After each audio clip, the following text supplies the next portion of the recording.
Two 12-year-olds have become the youngest people convicted of taking part in the riots which spread across parts of the UK over the past 2 weeks. More than 900 people were arrested after violent disorder broke out across England and Northern Ireland.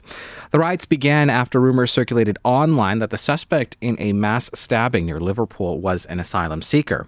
He was, in fact, born in the UK. Here to talk about the role of misinformation in these protests is Professor Yvonne Su. She's a director of the Centre for Refugee Studies at York University. Good afternoon. Good afternoon. Thanks for having me. What role has disinformation played in the riots that we're seeing in the UK? I think it's played a key role. And I think it's showing people that disinformation and worse, misinformation, which is the purposeful spreading of false information with intent to cause harm, is causing harm. And it's causing people to be violent. It's causing trauma in all these communities. And of course, people are ended up in jail as a result. From what you've seen so far, how is this information spread? It's spread online, of course. And unfortunately, it's built on decades of anti-immigrant, anti-asylum seeker rhetoric by the government, by the news media, in the UK, of course, but also, unfortunately, all around the world. So we've got a situation where people have been fed this information that refugees, asylum seekers, migrants, they're bad, they're here to take your jobs, and worse, they're criminals. And then you have this horrific event where these girls were killed, and you have these false rumors spreading around, not just, unfortunately, that they were asylum seeker or a migrant, but also that they were Muslim and that they're out to be harmful. And that's obviously going to stir up a bunch of people who have already been so angry with a variety of other things on top of all the negative rhetoric. So I think it's played a big role and it's causing a lot of harm. Does misinformation based around racism and migration work in a different way compared to other political misinformation that we might see out there? Unfortunately, it does. And to answer this is a simple question. I'm going to ask you to picture a refugee, picture an asylum seeker, picture a migrant. Most of them will come out as a non-white person, right? The media has forced this image of asylum seekers, migrants, refugees as being people of color, racialized people, and unfortunately, a lot of times undeserving of assistance. So when you have a situation where these people already painted so much with so much negativity, disinformation and misinformation thrives because there's already so much information that contributes to their confirmation bias. So this idea that migrants, asylum seekers, or refugees are, cause crime, a lot of people, unfortunately, will agree because of the rhetoric around it. So when you have a situation where that's taking place, you don't stop to think, oh, wait, how do we know they're an asylum seeker, right? Or how do we know they're Muslim? Or how do we know anything? And we can jump to those conclusions, and those confirmation biases are so strong that we don't think twice about what we're seeing. How does the way information is spread online when it comes to disinformation, let's say, impact those ideas that are already held, as you put it? I think it just makes it ubiquitous. It's just everywhere, right? We've all seen it. These videos, this rhetoric, it's everywhere.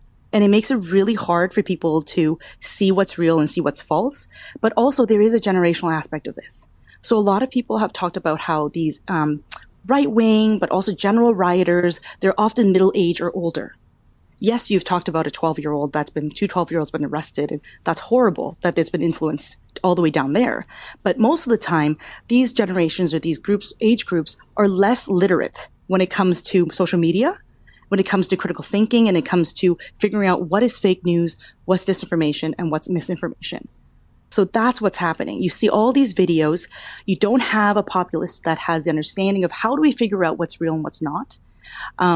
So then they believe this information to be true, and they go out and they take real life actions with these beliefs. And they don't have an ability to check themselves, nor are they promoted to, because everywhere on social media, especially those who might have algorithms that force and feed specific information, is telling them this is true. This is true. This is what you should do. This is what other people are doing. And I think the last part is actually the most dangerous, because if everybody else is doing it, I should do it too.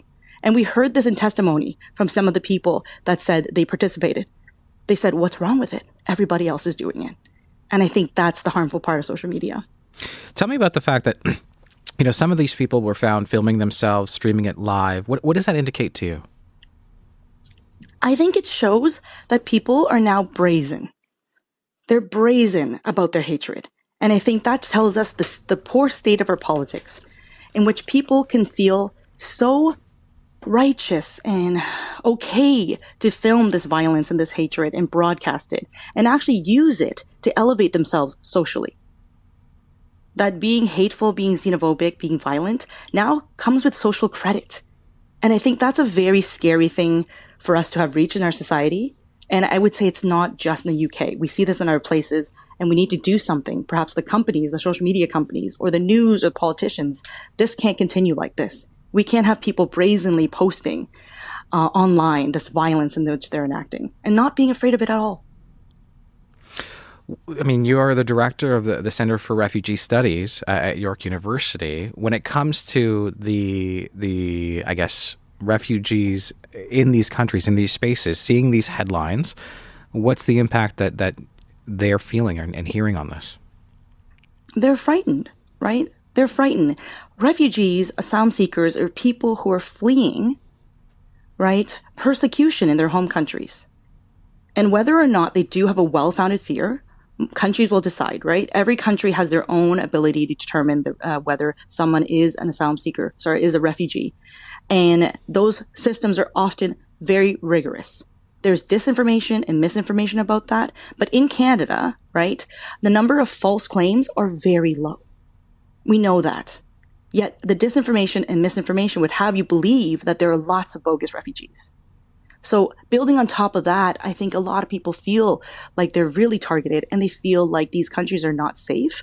And worse is that they feel that international law is actually not protecting them because they have a right to asylum. We all do, right, under international law.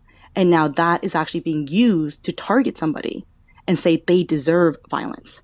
So we're actually flipping the Refugee Convention around to target asylum seekers and say that they're actually deserving of violence, even though they flee violence in their home country.